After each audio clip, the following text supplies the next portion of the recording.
Hey, thanks for tuning into the podcast. I'm here with Justin Malecha once again, and he wanted to talk about three of our favorite live shows we've ever seen. I've been to a ton of concerts, and I know Justin has too, so this should be a lot of fun.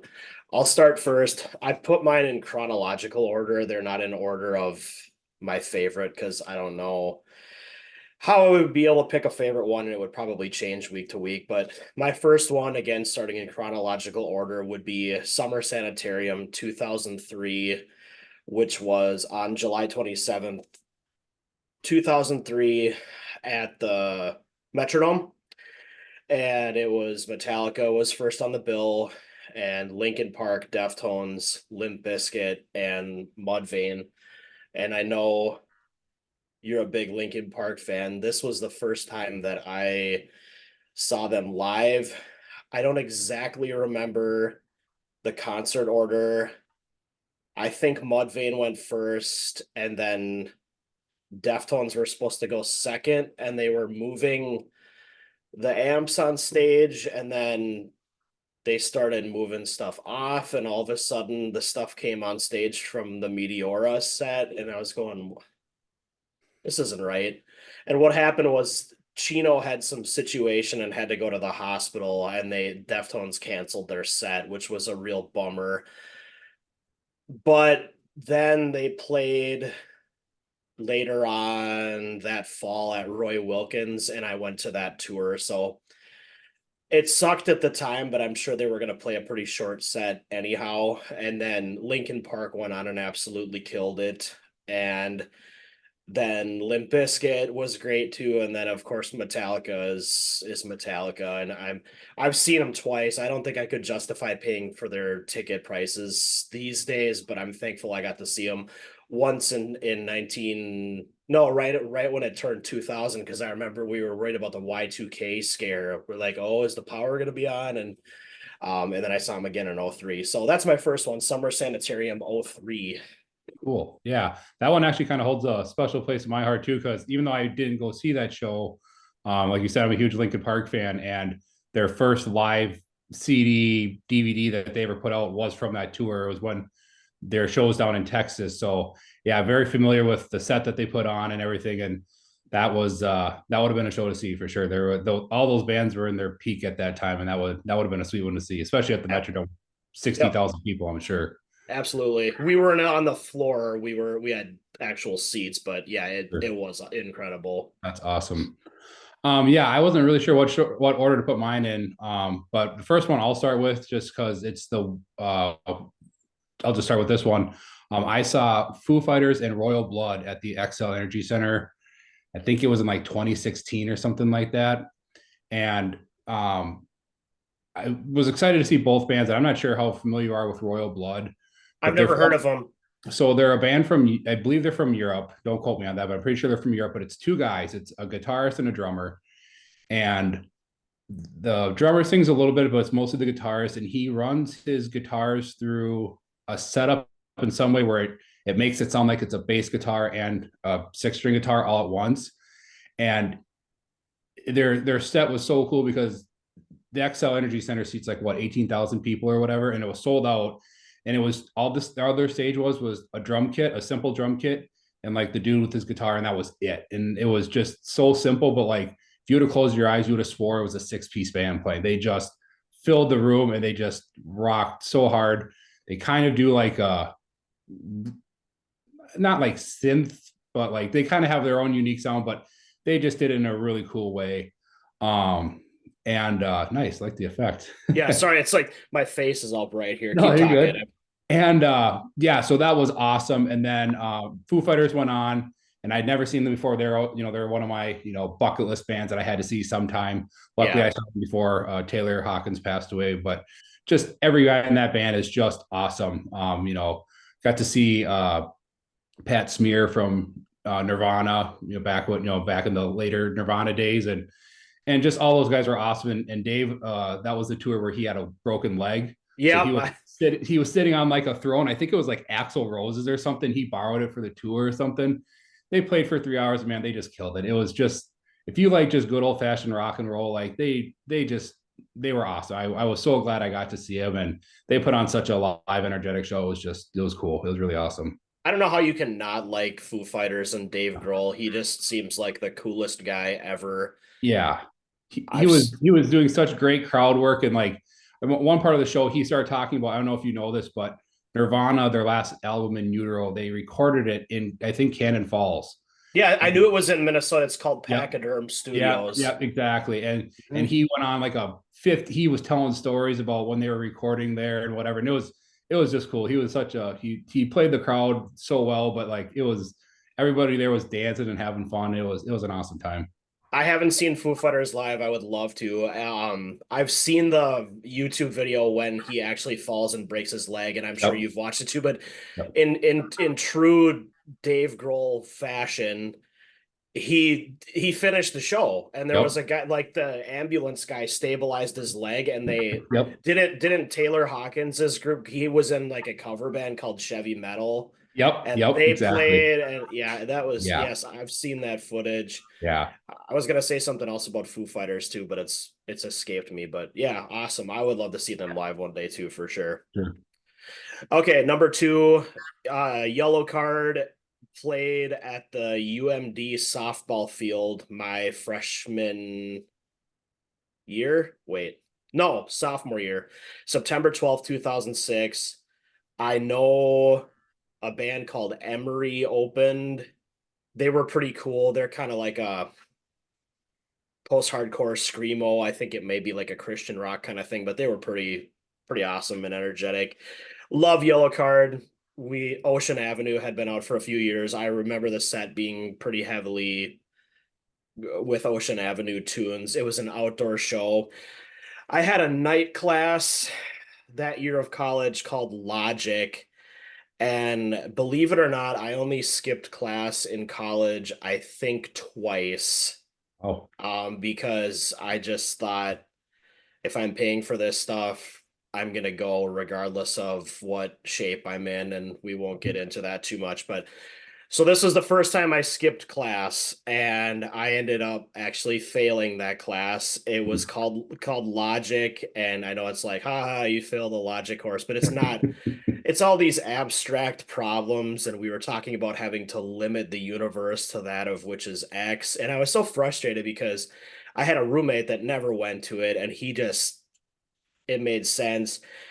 I remember the we got to the final exam, and I I talked to the professor. It was a smaller class. It wasn't like a ginormous lecture. And she said, "You're not passing, but if you can pass the final exam, we can probably." Sure. I bombed the final, and then I took a class called linguistics my senior year, which was much more fun. And the guy just talked. It was just like life lessons. This guy had all sorts of cool stories. So, yellow card UMD softball field, September 12th, 06 is number two. Very cool. Yeah, my second one was and again I had a really hard time picking just one because I've seen this artist a couple times, but the one I went with was I saw Chris Cornell play an acoustic show at the Fitzgerald Theater Oh, wow. in like 2000. I think it was 11. I think I saw it in like April of 2011, and I had seen him perform before his solo. He was touring solo again. Going everything for me relates back to Linkin Park, but the first time I saw him, he opened for Linkin Park on their Project Revolution tour in 2008.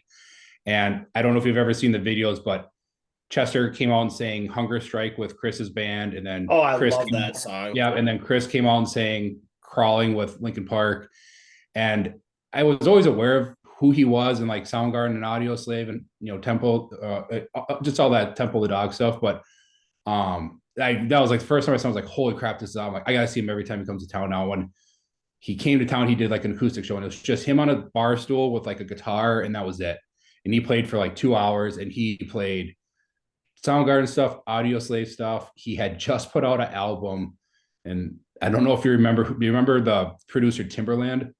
He produced like a bunch of like hip hop and rap artists in like the early 2010s. Yep, I know who you mean. So it was like T-Pain and that kind of stuff, but he produced Hmm. Chris Cornell's solo album, and it was really weird. It was not well received to say the least, but he played some songs from that, and then he played like I think he played Imagine by John Lennon, and he played like my favorite, still to this day, my favorite cover of all time is his cover of Billie Jean. It's just awesome. It's by far my favorite cover that I've ever heard. Yeah, If you I haven't had heard it, you got to check it out. He played Redemption Song by Bob Marley. Like he just did all the Thank You by Led Zeppelin, like just all these really cool songs. And it was kind of like a storyteller thing too, where he's telling, stories from the road from when he was, came to Minnesota, and just like it was in a theater. I don't know how familiar you are with the Fitzgerald, but it's like maybe 1,000 people, maybe probably even less. And like it just felt like you were just sitting right there, right in front of him. And he just, I don't know, his voice, like I just remember every time I saw him, it was just like he sang in such a different way. His range was just ridiculous. He had like 5 octaves that he could hit or something. Like it was just insane. And he just hit them flawlessly. And it was just, I don't know. I just remember so many details about that show, and it was just awesome. That's Obviously, definitely cool. yeah, I saw him perform one more time acoustically. I don't remember where it was, a few years after that. And, but yeah, it was just, yeah, it was a very cool show to see. Very glad I got to see it. Yeah, you're definitely lucky you had the opportunity to catch him and Lincoln Park so many times before Yeah. both of those guys tragically passed. Yeah. I had Joe on again last night, and we Yep. were we were talking covers, and I could do a whole thing on cover songs. A couple of Same. you know what a really good one is? You've heard the band Paramore. Yep. They do a cover of Use Somebody by Kings of Leon. It's just Okay. a stripped down studio thing. You can Sure. find it on YouTube. That's a really cool one. Again, Nice. no offense to Kings of Leon, but that is not my favorite song. But Haley Yeah. Williams takes it in a completely different direction, Nice. and Very it's cool. really cool. So yeah, Nice. I'll definitely have to check out some of that Chris Cornell stuff. Hunger Strike, what an awesome song. Yeah. Are you familiar with like how the recording of that went down, and do you know some of the lore of the album? Well, I know that they were like a super group because they basically got together. What wasn't it like as a tribute to the lead singer of a band out of Seattle? I can't think of what their name is, but I know a little bit about it. You want to do some research on Yeah. how that album came to be. It was kind of lightning in a bottle. I won't Yeah. spoil it for you, but it's pretty cool. I Yeah. listened to that album a lot in college. The Temple of the Dog record is sweet. Mhm. Okay, last one already. So my last one here is Fair to Midland. March 2nd, 2011 at Station 4, and Periphery opened and Scale the Summit opened. Scale the Summit is instrumental only. I forget if it was one guy or two guys, but it's just extremely virtuosic guitar stuff. It was really cool. I didn't know what to expect. And they're doing all this instrumental stuff. I was like, is a singer gonna come out? And it was like, no, this was the whole set, but it's really cool, really talented Nice. people. So Fair to Midland was one of my favorite bands. Rest in peace. They don't exist anymore, unfortunately. But I saw Fair to Midland at least 6 times, if not more. I tried to catch them every time they came to town. They were from Texas, and they toured in Minnesota quite a bit, and a lot of that had to do with a DJ on 93X at the time. I think it was Patrick. He was really into the band and promoted them all the time, and he played they had one tune on the radio, Dance of the Manatee, and then they had 93X cage match. You remember that? Where you Oh could yeah, call absolutely. the Fair to Midland was on the cage match all the time. Yep. So he Yep. he promoted the heck out of that group. And actually at one of the shows he got up on stage and started, I don't want to misquote him or whatever, but he talked about how meaningful music was for him growing up and how much he loved Fair to Midland. And so to this day, I've never seen a better live show than Fair to Midland. The energy was just insane. The lead singer was this really skinny, small dude, and he would climb up on the whatever the thing is called on top with the lights and stuff, and he'd like Yep. hang off it, and it was just insane. And you could count on him doing that every show. Just extreme energy. The band was tight. I have a thing for these male vocalists that can sing really high pitched, Sure. and he nailed that. Nice. The guitar player was super cool. He would be at the merch table, or he'd be out having a cigarette, and you could just talk to him like he was a regular dude. One time I have a set list, I have a drumstick, and then my Fables from a Mayfly album I have in a frame and I have all their signatures on it. Nice. It wasn't from that particular show. Okay, so the reason I picked that show was because Periphery was on the bill, and they are probably right now my favorite band. And I had never heard of them, and they opened for Fair to Midland, so of course I was checking it out. Now at the time, 2011, Periphery had their debut record out, and then they had an EP out called the Icarus EP.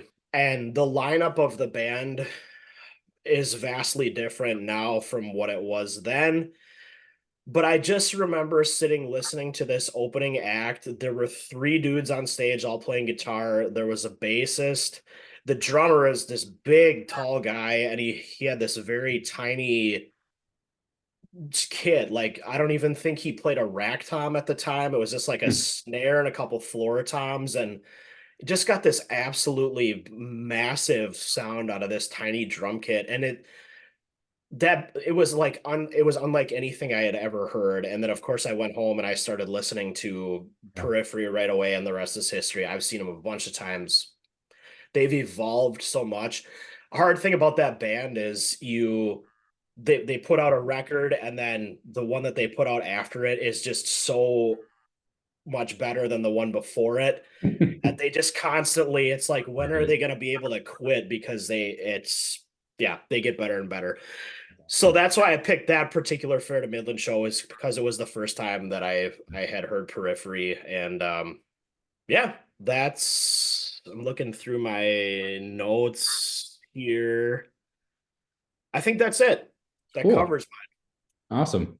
Yeah, it sounds like you and I kind of same a similar issue with our last one. So, of course, my last one has to be a Linkin Park one because, I as you figured we'd know, and hear about. as anybody else maybe watching doesn't know, I mean, I've been following them since early 2003, and I've been a pretty hardcore fan ever since then. So Yeah. I know way more about the band than anybody should know about any band in particular.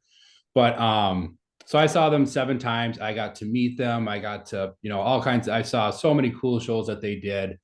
And honestly, I could pick every show that I ever saw and give a reason why that one was the best one I ever saw. I mean, I saw them when they toured with My Chemical Romance and Taking Back Sunday. I saw them when they toured with Coheed and Cambria. They toured with Incubus. Like, there were so many cool shows that I've seen with them. But the one that I decided to pick, which is kind of the outlier, was they, after Chester passed away, they did a tribute show out in Hollywood at the Hollywood Bowl, and it was just the band, and then they basically had all these special guests come out and perform, sing the songs, with the band.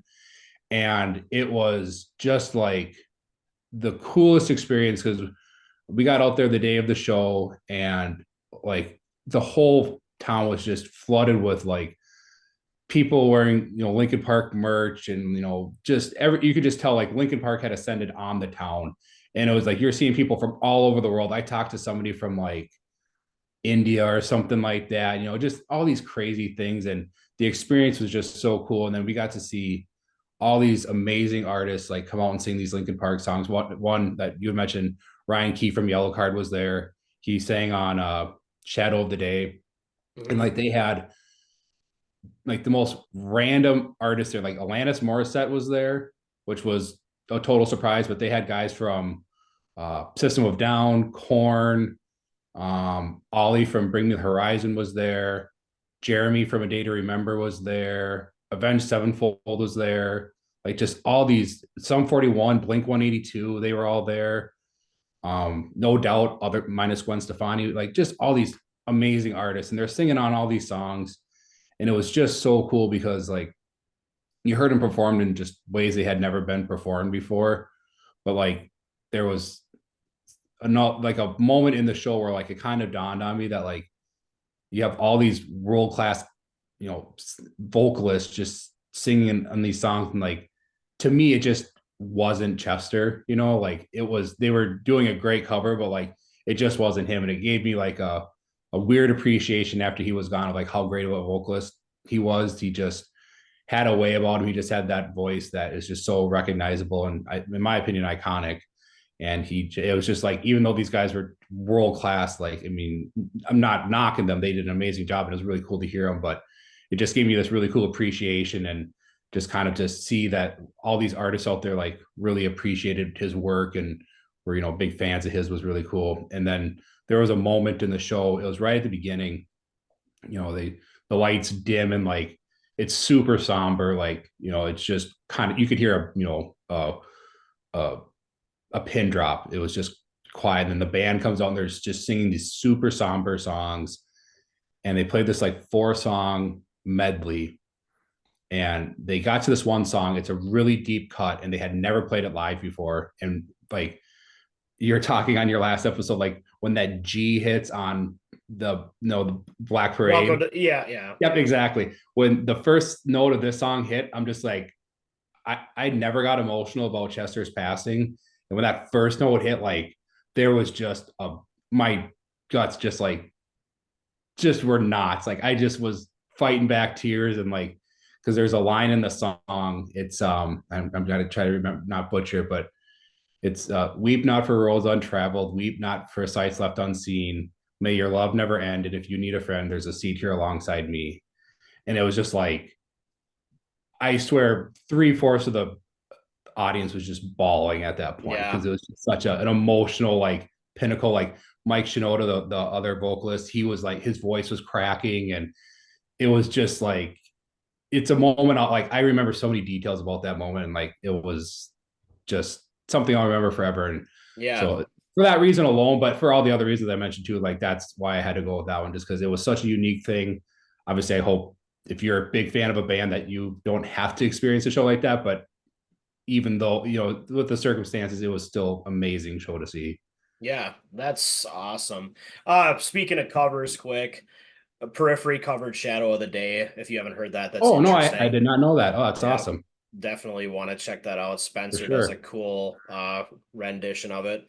Cool. I remember too, this kind of made me think like back to the Taylor. Well, first of all, I remember the day that Chester Bennington passed away. I remember it really well. Uh I was painting in a school district. I had a summer job, painting and maintenance thing, and it was sweet. It was like a nice contrast from my regular gig because I just had a list of stuff to do and I put on a pair of headphones and I just went. So Yep. it was Yep. pretty fun. But I remember the specific room I was painting and I heard that news and I'm like, I gotta text Justin. You're the first person I hadn't talked to you in a really long time, but Yeah. I had your phone number. I'm like, dude, I don't remember what I sent you, but I thought of you right away. I'm like, this is Yeah. gonna be a bad day for him. Yeah. Yeah. I unfortunately remember a lot of details about that day. Like I remember exactly where I was sitting. My wife, who was my girlfriend at the time, she texted me and she's like, "Hey, I heard about Chester. Is it true?" And I'm like, me being pompous, I'm like, if I haven't heard about it, it's not true. Because I was plugged into all the fan sites or whatever, and I went on there and everyone's just panicking. And I'm like, oh my God. And then all of a sudden there's TMZ stuff and whatever. And then Mike Shinoda, he put out a tweet and he's like, it was something to the effect of like, we're super sad, but it's true. More details coming soon. And I just remember like feeling just totally like cold or numb. It was so weird because it literally felt like a family member had passed away from me for some reason. But I think, again, that's just kind of the impact he had on me. But yeah, it was a very sad day. Um, yeah, for sure. Definitely And tragic. ironically, talking about Chris Cornell, so him and Chris became really good S- friends. Wasn't it on the same day a year later? And in No, a it was on Chris's birthday. oh Yep. So Chris had passed away, I think 3 or so months earlier, and Chris and Chester after that, when they toured in 2008 together, Chester actually was like a godfather to one of Chris's kids. Like that's how close they became. And when Chris died, Chester took it really hard, and he said a couple of things that he sang at Chris's funeral, and he did some tributes and stuff. And then yeah, on Chris's birthday, all of a sudden he passed away. And I mean, nobody really knows what happened. There's a lot of rumors out there, but I don't think it's any coincidence that it happened to be on that day. I'm sure something, yeah. emotions hit him and he made a bad choice, but it is what it is. Yeah. But we don't want to end on that note. No, no. One thing I thought about when you were talking about Dave Grohl and this experience that you had at the Chester farewell tour or Yeah, whatever you want to call it. Have you seen any of the footage when they did a tribute to Taylor Hawkins? I did. Yes, I didn't watch all the whole show, but I watched a lot of it. The one, yeah, same here. They covered Hot for Teacher. So Yep. Josh Freeze is a he's the man. He plays on so many records. If you look up his drumming credits, he is all over in places you would never expect. But you know, the intro to Hot for Teacher is Yeah, just that like the crazy drum. Yeah, it's iconic. And then it's the guy from The Darkness. I can't remember Justin. his. Yeah, The Darkness is awesome too. Speaking Yeah. of podcasts, his is great. Okay. Nice. Justin Hawkins Rides Again. He's Yeah, yeah, super funny. yeah. But yes, and then Wolfgang Van Halen comes Yep. out and Yep. plays. It's like you're listening to the old man. He just Mm. absolutely kills it, and that's so cool. And then later on in the show, there's a moment. Is it My Hero when Taylor Yeah. Hawkins When his son came out. and it's the same, like Taylor Hawkins just played and hit so hard, and the kid is the same way, and he's playing the kid. It's like Pink and Mhm. Taylor Hawkins always had like goofy things on his drum head and Yeah. stuff. And Yep. Yep. it's Yeah. such cool footage online Yeah. that I'm glad that that's on video for people to Yeah. enjoy because it's so cool. Yeah. Absolutely. Yeah. It's cool to see those. It's cool, very cool to watch those things, be able to go back and look at them for sure. Yeah, absolutely. Hey, Justin, thanks so much for doing this. This was another fun thing to talk about. Another Yeah. difficult list to put together for sure. I've been to a lot of shows. I've seen New Found Glory a bunch of times. I didn't mention them. And yeah, lots of shows to talk about. So it was Yeah. tough to nail it down to three, but we made it work. Same. Yeah. No, same here. It was hard to get my list down, but yeah, I could go on for hours about this kind of stuff, but it's cool to hear your list and hear the experiences you had as well. Yeah, thanks for sharing your stuff, and we'll Yeah. catch up again soon. Okay. Sounds good. All right. Thanks, man. Yeah. Thanks.